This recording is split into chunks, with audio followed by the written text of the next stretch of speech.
Welcome back to Cheddar's Opening Bell, everyone. Arthur Blank, the co-founder of Home Depot, owner of the Atlanta Falcons and the Atlanta United soccer team, is out with a new book in which he argues meaningful purpose and capitalism don't have to be mutually exclusive.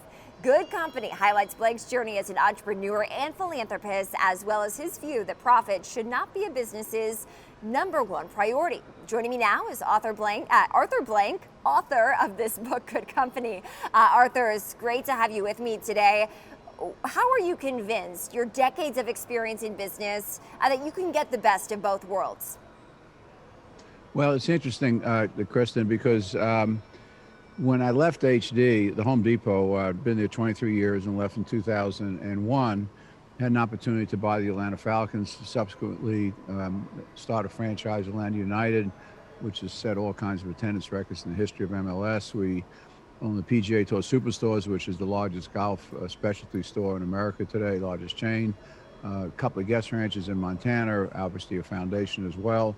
But what I found really interesting was that all those values that we had developed over 23 years at HD and had done beautifully in terms of running that company, and Craig Manier and team are doing a great job today, 42 years after we started the company, using the same fundamental values that they all transferred identically, those 6 core values to businesses, whether it be a football team, a soccer team, a stadium, a golf retailer, 2 of the best guest ranches, rated guest ranches in the western part of the country, and our foundation. So me, the beauty of the story is that, you know, you have a barbell, if you will, that's weighted on both sides, and one side is profitability, and profitability is important. I believe in capitalism. You have to have sustained profitability to maintain the organization, non-profit, for-profit institution you're involved with.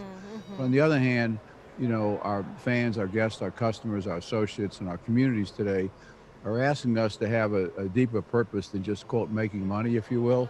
They want us to be involved in a variety of ways in living those values and really making the workplace and the environment a better place for all of us. And our younger population today, our kids, I have 6 children, name and age, I have a child, but our younger people today are demanding that.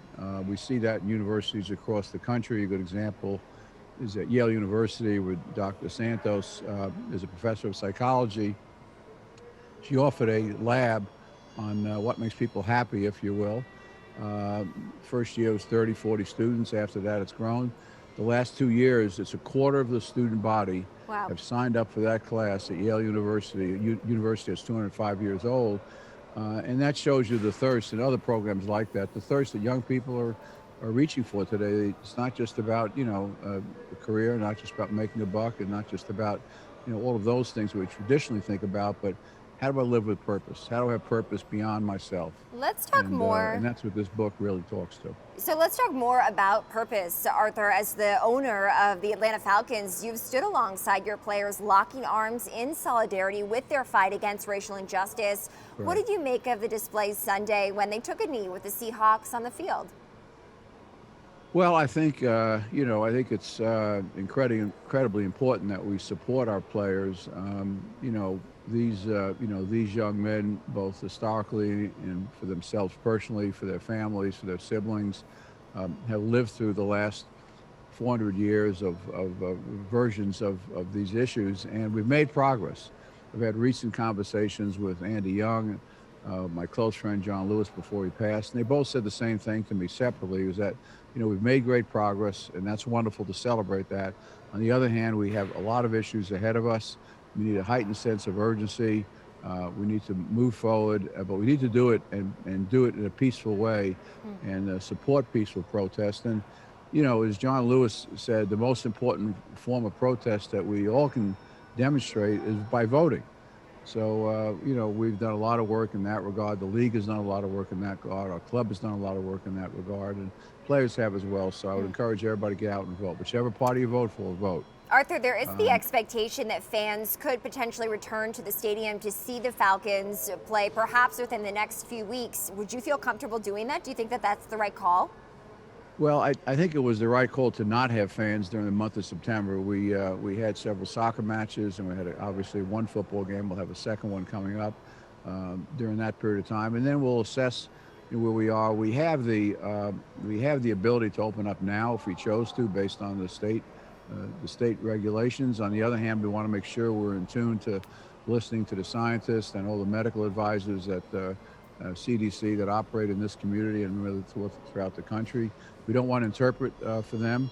We want to just listen, and like we say in the book, listen and respond. We want to listen to what these experts say and respond. So my hope is that we'll have fans probably on a limited basis back in the building sooner rather than later.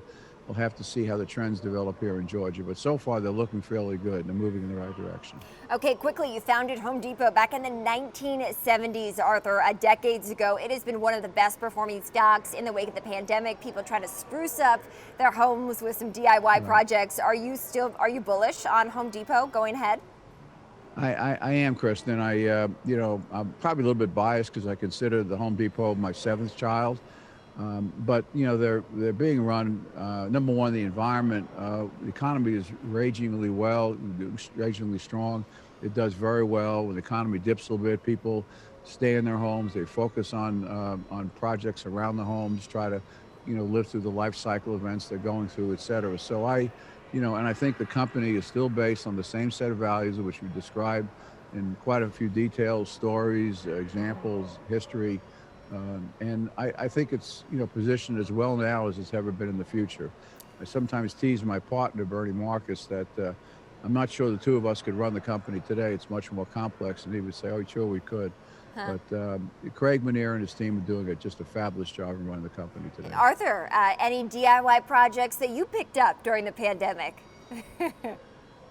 Well, I'm spending more time with my dogs. I would say that, and that's a DIY project because they're both puppies. I have two golden retrievers, and they take a little bit of work. But I love dogs, and I love being at home. When you have 6 children and 6 grandchildren, a lot of what I do is centered around my family, centered around being with them, having them in my home or me being in their homes, and so that gives me one of my greatest joys in life, of course. All right, Arthur Blank, author of Good Company. Arthur, thanks so much for joining me. And we should note that the profits from this book are being donated to the National Center for Civil and Human Rights in Atlanta. That's Arthur's book, Good Company.